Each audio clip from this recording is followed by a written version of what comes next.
नमस्कार, स्वागत है आपका। आप देखना शुरू कर चुके हैं कंज्यूमर इज किंग। मैं हूं आपके साथ प्रशांत पांडे। भारत पाकिस्तान के बीच तनाव की स्थिति के तमाम जो स्थितियां हैं उन सब के बीच एक अहम खबर आई और इस खबर ने ध्यान खींचा हमारी डिजिटल दुनिया, हमारी टेक्नोलॉजी की दुनिया में किस तरह से जो उपभोक्ताओं की सुरक्षा है वो कॉम्प्रोमाइज हो सकती है। इसके बारे में केंद्रीय उपभोक्ता संरक्षण प्राधिकरण यानी सीसीपीए ने ऑनलाइन प्लेटफॉर्म्स पर वॉकी टॉकी, बड़ा ही परिचित नाम है, आप सभी जानते हैं, एक दौर में वॉकी टॉकी जो हैं वो बड़ी तेजी से लोकप्रिय हुए थे।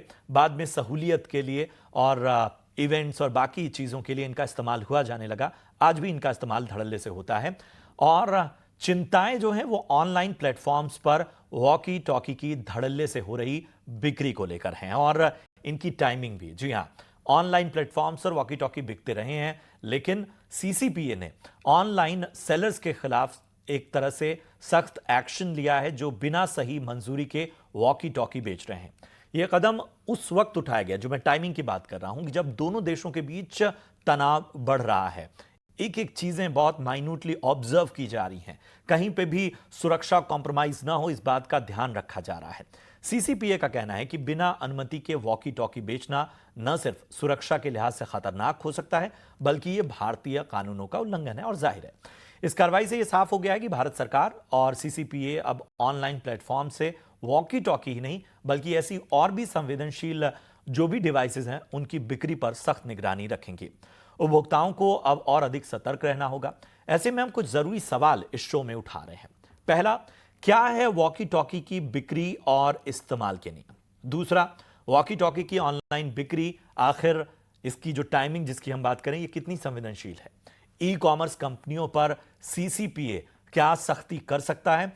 और वॉकी टॉकी के बारे में ग्राहकों की जागरूकता के साथ ही डिजिटल दुनिया में कंज्यूमर प्रोटेक्शन पर अब फोकस किस कदर बढ़ाना चाहिए? ये सारे सवाल हम आज की चर्चा में शामिल करेंगे और हमारे साथ आज की चर्चा में बेहद खास मेहमान जुड़ रहे हैं। मैं परिचय करा दूं, हमारे साथ आज चर्चा में शामिल हो रहे हैं पूर्व वाणिज्य सचिव अजय दुआ सर। अजय सर, बहुत बहुत शुक्रिया अपना कीमती समय देने के लिए। हमारे साथ जाने माने consumer rights activist Shriram Khanna और कंज्यूमर मामलों के जानकार बिजॉन मिश्रा सर भी जुड़ रहे हैं। आप दोनों का भी बहुत बहुत स्वागत। और हमारे साथ टाइम्स ग्रुप के टेक एडिटर मानस तिवारी भी इस चर्चा में शामिल हो रहे हैं। मानस, आपका भी बहुत बहुत स्वागत था। लेकिन चर्चा की शुरुआत अजय सर मैं आपसे करूंगा। जब पिछले दिनों भी ई कॉमर्स को लेकर कुछ चिंताएं आई तो वहां पर जो अनवेरिफाइड प्रोडक्ट्स थे उनको लेकर कहीं ना कहीं चिंताएं हुई, बहुत सी कार्रवाइयां हुई। एक बात जो मैं पूरी तरह से नोटिस में लाना चाहता हूं कि क्या ये विदेशी कंपनियां भारत के कंज्यूमर प्रोडक्शन को लेकर जरा भी चिंतित नहीं है?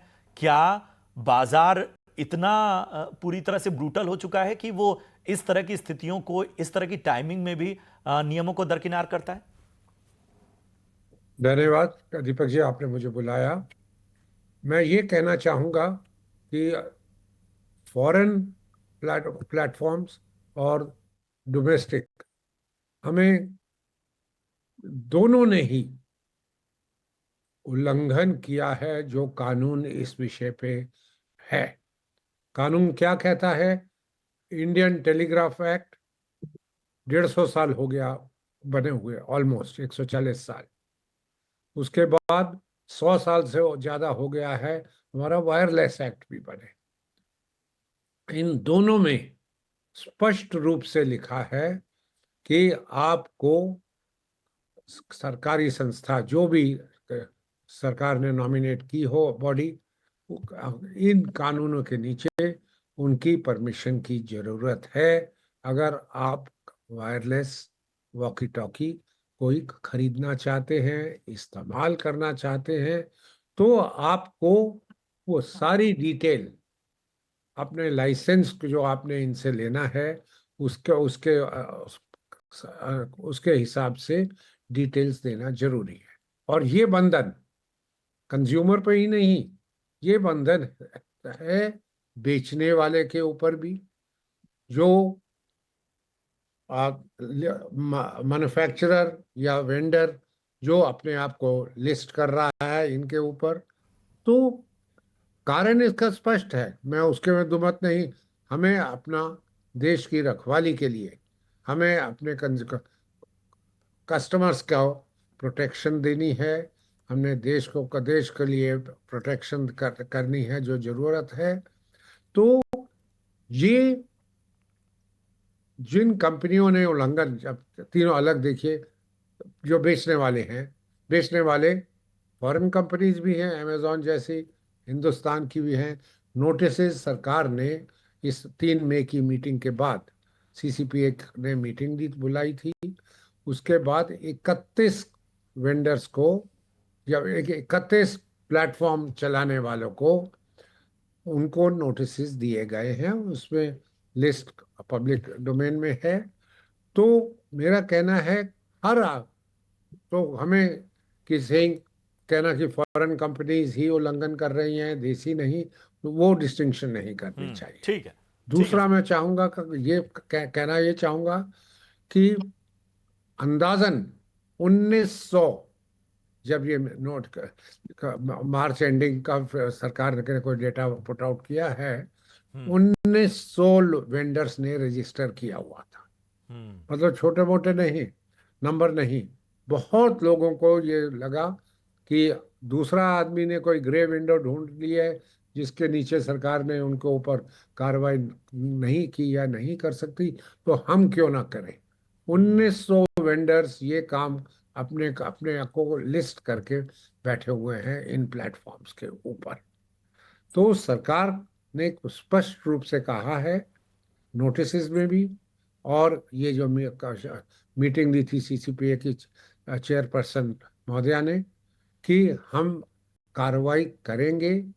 ये ठीक है, कोइंसिडेंस कि हमारा और पाकिस्तान का कॉन्फ्लिक्ट स्टार्ट 2-3 दिन बाद ही बिल्कुल। हुआ वो उसके, वो पर टाइमिंग पहलगाम। वो टाइमिंग बहुत सारे सवाल उठाती है, लेकिन जाहिर सी बात है, आवश्यकता और ज्यादा सख्ती की है, निगरानी की है। बेजॉन सर, मैं आपके पास आना चाहूंगा। ई कॉमर्स कंपनियां लगातार रडार पे हैं। बाजार क्या तौर तरीके ढूंढ निकाल रहा है?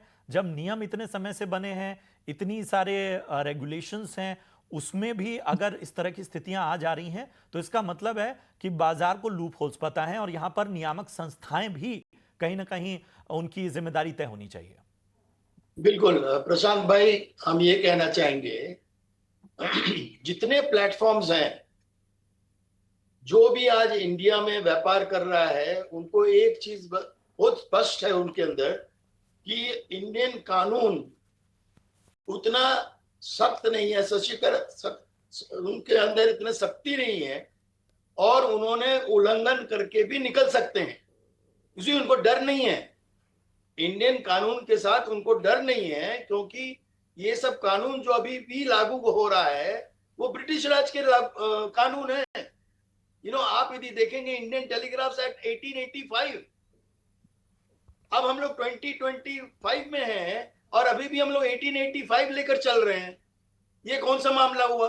तो हर व्यक्ति जो इंडिया में व्यापार करने आ रहे हैं, उनको मालूम है कि हम लोग के कानून सही नहीं है, सक्रिय नहीं है, आज के दिन में उनका कोई पालन नहीं करते हैं, और वो आसानी से कोर्ट में जाकर वो एक स्टे ऑर्डर ला सकते हैं, क्योंकि कोई निगरानी नहीं है, कोई सर्वेलेंस नहीं है।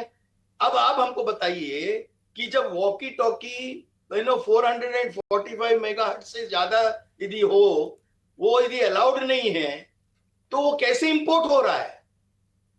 कस्टम्स क्या करते हैं? वो सो रहे हैं क्या? जी, मेरा ये कहना है कि आप यदि सरकारी तंत्र को देखें, तो कंज्यूमर अफेयर्स डिपार्टमेंट वो अचानक जग जाते हैं, अचानक शो कॉज नोटिस दे देते हैं, जबकि उनको एक्चुअली एक सही रूप देना चाहिए कस्टम्स के साथ मिलकर बैठकर। हमारे देश में एक डिपार्टमेंट को नहीं मालूम होता दूसरा डिपार्टमेंट क्या कर रहे हैं, कोई भी उनका कोऑर्डिनेशन नहीं है।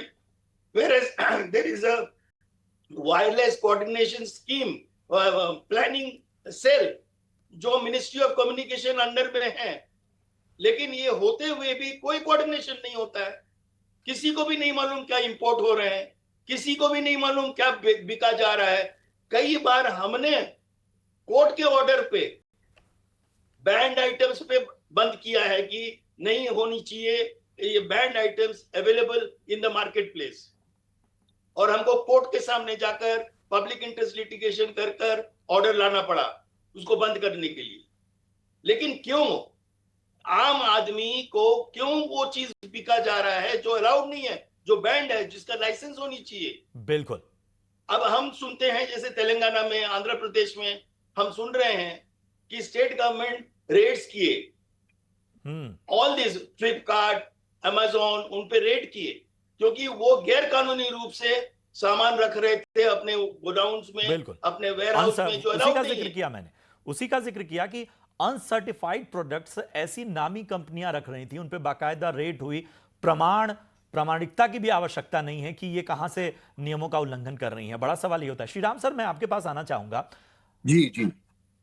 क्या सिर्फ नियम कागजों पे जो बने हैं और जिनका वक्त वक्त पे वो कहते हैं ना कि थोड़ा बुखार हुआ तो 500 mg पैरासीटामॉल दे दिया, थोड़ा और ज्यादा बुखार हुआ तो डोलो दे दी 650, क्या इससे काम चलेगा ये तत्काल वाले उपाय से? या लगता है कि शायद डिजिटल सुरक्षा को लेकर अब बड़ी लकीर खींचनी होगी? देखिए, जहां तक ये जो कार्रवाई कर रही है मिनिस्ट्री ऑफ कंज्यूमर अफेयर्स, मैं इसका समर्थन और स्वागत करता हूं। परंतु समर्थन और स्वागत करते हुए मुझे ये विदित है कि ये सिरदर्द की गोली के समान है, या आपने पैरासीटामॉल दे दिया उसके समान है। मरीज और भी बीमार है, उसको ऑपरेशन की जरूरत है और ऑपरेशन थिएटर बना नहीं है। मैं ये कह रहा हूं कि 2019 से पहले इस तरह की वायलेशंस को पकड़ने के लिए कंज्यूमर को खुद इंडिविजुअली कंज्यूमर कोर्ट में जाना पड़ता था, और कोई जाता नहीं था कि मुझे क्या लेना है इससे, वो बेचने दो उसको। 2019 के कानून में रामविलास पासवान जब मिनिस्टर थे कंज्यूमर अफेयर्स के, तो पार्लियामेंट ने 2019 का कानून पारित किया और उसमें एक नया चैप्टर डाला कि एक सेंट्रल कंज्यूमर प्रोटेक्शन अथॉरिटी होगी, एक रेगुलेटरी अथॉरिटी होगी जो बिना कंज्यूमर्स की शिकायत के इंतजार के खुद एक्शन लेगी। और उसमें कमिश्नर्स होंगे, उसमें चीफ कमिश्नर होगा, उसका हेडक्वार्टर दिल्ली में होगा, उसकी बजट होगी, उसका सपोर्टिंग स्टाफ होगा, उसकी प्रदेशों में निकाइयां होंगी, उसका एक इन्वेस्टिगेटिव विंग होगा। दुर्भाग्य से ये कानून 2020 जुलाई में इंप्लीमेंट हो गया, परंतु आज मई 2025 में नियरली 5 साल के बाद ये जो पूरा ढांचा बनाना था केंद्रीय सरकार ने नहीं बनाया।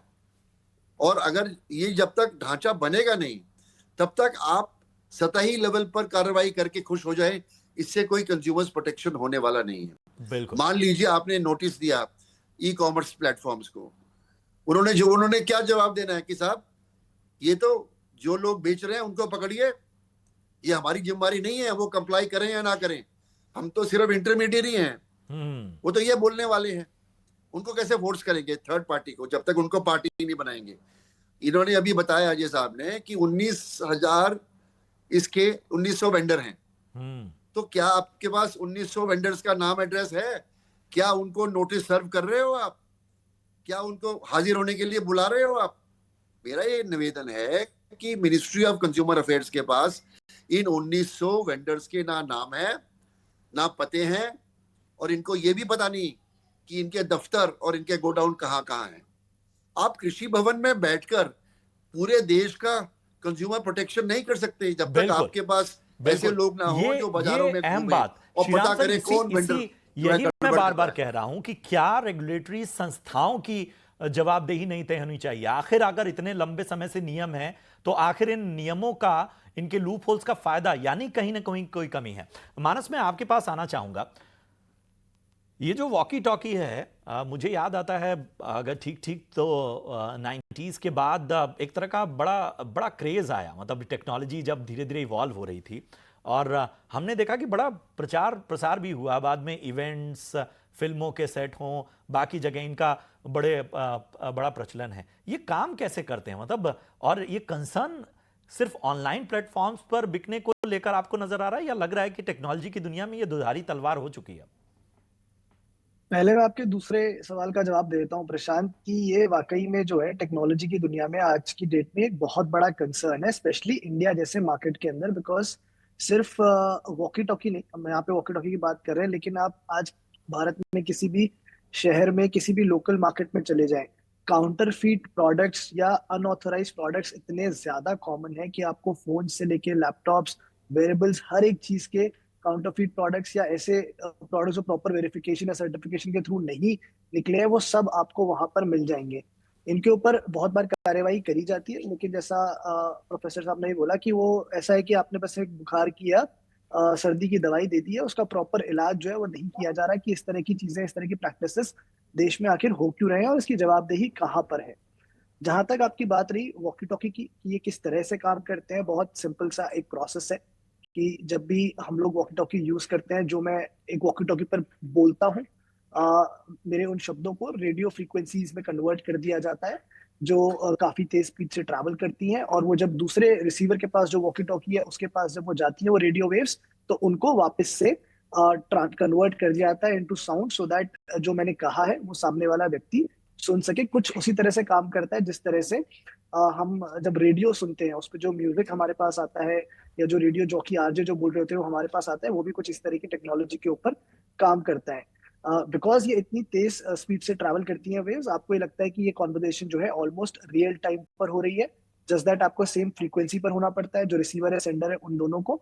और जो रेंज है वो भी आप किस तरह का वॉकी टॉकी, कितना एडवांस्ड वॉकी टॉकी यूज कर रहे हैं उस पर डिपेंड करता है, कि कुछ मीटर से लेकर काफी हद किलोमीटर्स तक जो है आप इन वॉकी टॉकीज को यूज करके उनसे बात कर सकते हैं। अगेन उसमें ऑब्स्टिकल्स वगैरह का भी एक रोल होता है कि बीच में अगर बहुत ज्यादा बिल्डिंग्स हैं, पेड़ हैं, आप कहाँ पर हैं, उस सब के बेसिस पर भी जो ठीक है है। वो कम्युनिकेशन मानस का लेवल मानस रोकूंगा, जो और है वो इसी से अफेक्ट जुड़ा कर एक और सकता है। सवाल मेरे मन में आया। क्या इनकी ब्रीचिंग हो सकती है, मतलब रेडियो फ्रीक्वेंसीज ब्रीचिंग होती है, इस तरह के मामले सामने आते हैं? बिल्कुल हो सकती है, इट्स नॉट वेरी डिफिकल्ट। देखिए आप एक तो सबसे बड़ी बात ये है कि जिस तरह के वॉकी टॉकीज की हम बात कर रहे हैं, these are not very advance level walkie talkies. ये बहुत कंज्यूमर ग्रेड वॉकी टॉकीज है, इनमें इंक्रिप्शन नहीं होता। तो अगर मैं मान लीजिए उसी रेंज में किसी कुछ इस तरह का डिवाइस यूज करता हूँ जो उसी फ्रीक्वेंसी पर ऑपरेट करता है, तो देर इज अ चांस कि मैं सिमिलर फ्रीक्वेंसी पर आकर आपकी बातें सुन सकता हूँ, या अगर मैं नहीं भी सुन पाया तो मैं एटलीस्ट जो कम्युनिकेशन हो रहा है उसे मैं डिसरप्ट भी कर सकता हूँ। अब हम्म। ये ऑब्वियसली उतना भी आसान नहीं, इतना हम जिस तरह से बात कर रहे हैं, लेकिन एक पॉसिबिलिटी है, उसको डिनाई नहीं किया जा सकता। और इसके अलावा जो है अगेन जो अगर इंटरसेप्शन इस तरह का होता है कम्युनिकेशन का, तो उसमें बहुत सारी ऐसी इंफॉर्मेशन, मान लीजिए उसमें कुछ स्ट्रैटेजीज हैं या कोई पैटर्न्स हैं, स्केड्यूल्स हैं, वो सब रिवील हो सकते हैं, और साथ साथ में पैनिक क्रिएट करने के लिए भी यूज कर सकता हूँ। हम्म। लेट्स से कि भाई एक लोकल माहौल के अंदर मुझे कोई एक पैनिक सिचुएशन क्रिएट करनी है, कुछ ऐसा मैसेज देना है, बस फ्रीक्वेंसी पर जाकर वो भी कर सकता हूँ। ये सब पॉसिबिलिटीज को आप रूल आउट बिल्कुल। तो और बिल्कुल ये भी ये ये बहुत नहीं कर सकते हैं, संवेदनशील बिकॉज है, ये ये बहुत बहुत बहुत संवेदनशील है कि मतलब ये जो डिवाइसेस हैं, ये कम्युनिकेशन की ऐसी डिवाइसेस नहीं है जिनको भेद पाना आसान ना हो।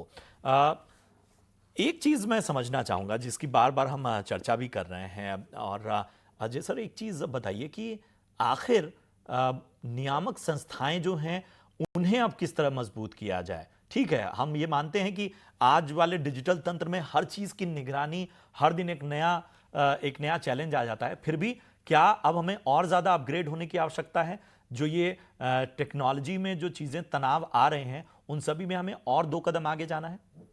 बिल्कुल। उसके अंदर दो मत होना ही नहीं चाहिए कि हम एक नई संस्था बनाई, जैसे प्रोफेसर खन्ना साहब ने कहा स्पष्ट रूप से कि 2019 में आपने कानून बनाया, 2020 से आपने लागू उसको इन्फोर्स किया, 5 साल में आपने किस किस उस कानून का फायदा लेके, नए कानून का आपने क्या कार्रवाई की है, ये अकाउंटेबिलिटी सीसीपीए को भी किसी को देनी चाहिए, अपनी मिनिस्ट्री को या पार्लियामेंट को, अगर वो इंडिपेंडेंट संस्था हम उसे कहते हैं। वो नहीं है कारण। मैं आपको एक और उदाहरण देता हूं।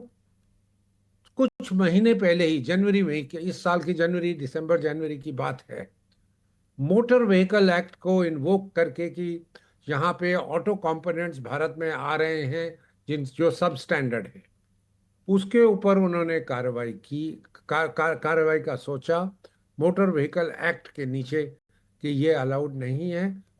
कि कितने लोगों ने उनको उनको पता लगा, 20,000 वेंडर्स हिंदुस्तान के, उन्होंने ये कानून को वायलेट कर रहे थे।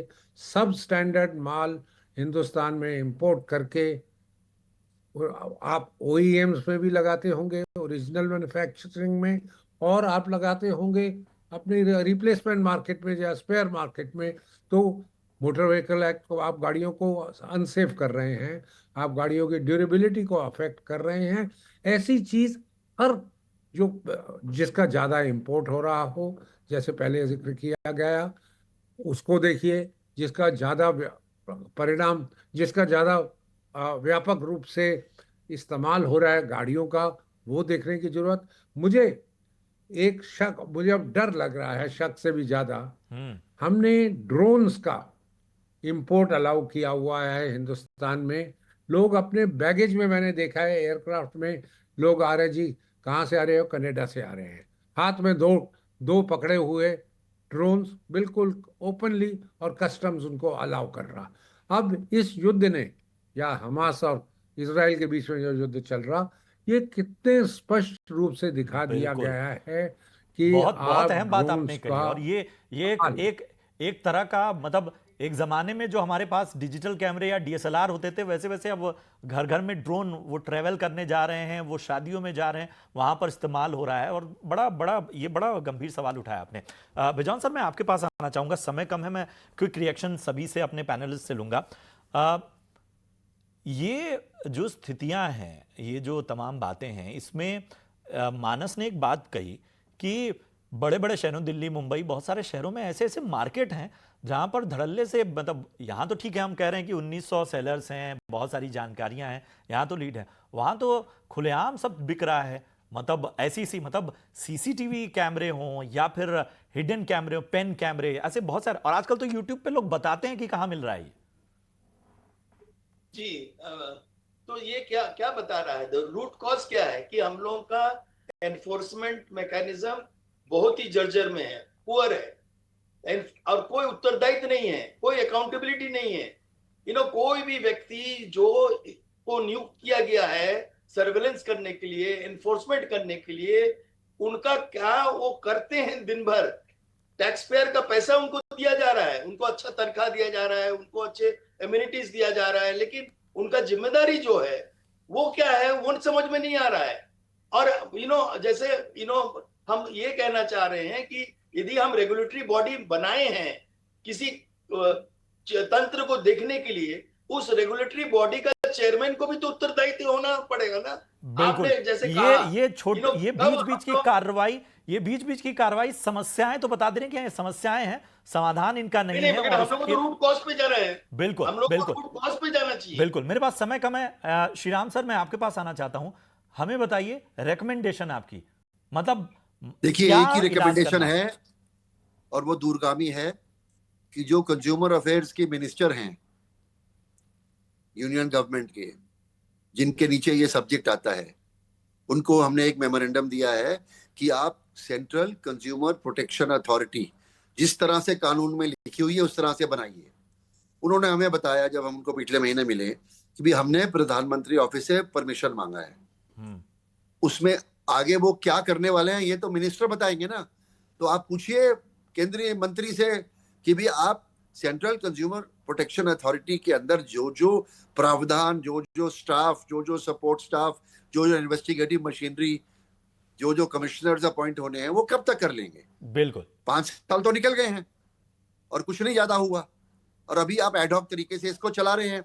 जो आपके एम्प्लॉइज हैं मिनिस्ट्री ऑफ कंज्यूमर अफेयर्स के, आपने उनको एडिशनल चार्ज दे दिया है वाकई कि 20 वाकई। काम और आपके ये पास है, बहुत ये लो आवश्यक है 21वां कि काम। जो रिकमेंडेशन दी जा रही है, जो सुझाव दिया जा रहा है, उस पर आखिर केवल कागजी बातें हो रही हैं, उसको एग्जीक्यूट भी किया जा रहा है। बड़ा सवाल। मानस, आखिरी सवाल के साथ, और हमें बताइए ऐसी कौन कौन सी डिवाइसेस, क्योंकि आपने रेखांकित किया, कौन सी ऐसी डिवाइसेस हैं जो वाकई लगता है आपको कि कंसर्न हो सकती हैं।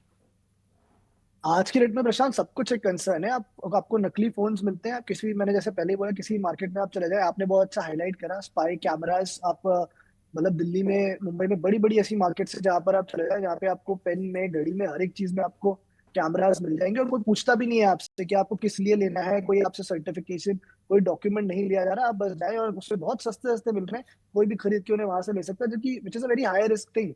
की लॉगर्स होते हैं, की लॉगर्स आप अपने किसी भी पीसी में, लैपटॉप में आप उन्हें एज अ हार्डवेयर सॉफ्टवेयर डाल सकते हैं, अगर आप कुछ भी उस पर टाइप करते हैं वो सब चीजें ट्रैक कर लेते हैं, वो आपके पासवर्ड वगैरह को भी जो है ले सकते हैं। यूएसबी डिवाइसेस तो हमें बहुत टाइम से पता है कि आप अगर उसमें मालवेयर डाल के किसी भी डिवाइस में लगाएंगे तो आप करप्ट कर सकते हैं, कॉम्प्रोमाइज कर सकते हैं सिस्टम्स को। और सबसे बड़ा कंसर्न जो अभी कई लोगों ने पॉइंट आउट भी करा, which is drones, which is the new category which has come out and they are again very easily available. तो ऑथराइज्ड जो डीलर सेलर्स एंड कंपनीज है बड़ी, वो तो बना ही रही है, बट आज की डेट में ड्रोन्स भी बिल्कुल, इतने बड़े बिल्कुल। क्वांटिटी तो में बन रहे हैं, उन्हें ये वो सर्वेलेंस के लिए भी साजो यूज किया जा सामान सकता है है। जो शायद आपकी सुविधा के लिए थे, तकनीक के बदलते दौर में अपने तेवर दिखा रहे थे, लेकिन इनके तेवर किसी और तरह भी दिख रहे हैं। और जिस तरह की स्थितियां, दुनिया जिस तरह बदल रही है, उसमें शायद किसी भी चीज को, चाहे वो एक सुई ही क्यों ना हो, उसको भी हमें शक की निगाह से देखना होगा। शुक्रिया करेंगे तमाम मेहमानों का इस चर्चा में जुड़ने के लिए, Bejon sir, Ajay sir, Shriram sir, Manas, आप सभी का। अच्छी चर्चा रही। इस तरह की चर्चाओं में आगे भी आपको आमंत्रित करते रहेंगे। फिलहाल मुझे और मेरी पूरी टीम को दीजिए इजाजत, लेकिन बतौर ग्राहक, कंज्यूमर, याद रखिए आप अपनी भी जानकारी पुख्ता रहिए। आप 2 कदम आगे रखेंगे, कुछ नहीं होने वाला। बहरहाल दीजिए इजाजत, आप देखते रहिए ईटी नाउ स्वदेश। नमस्कार।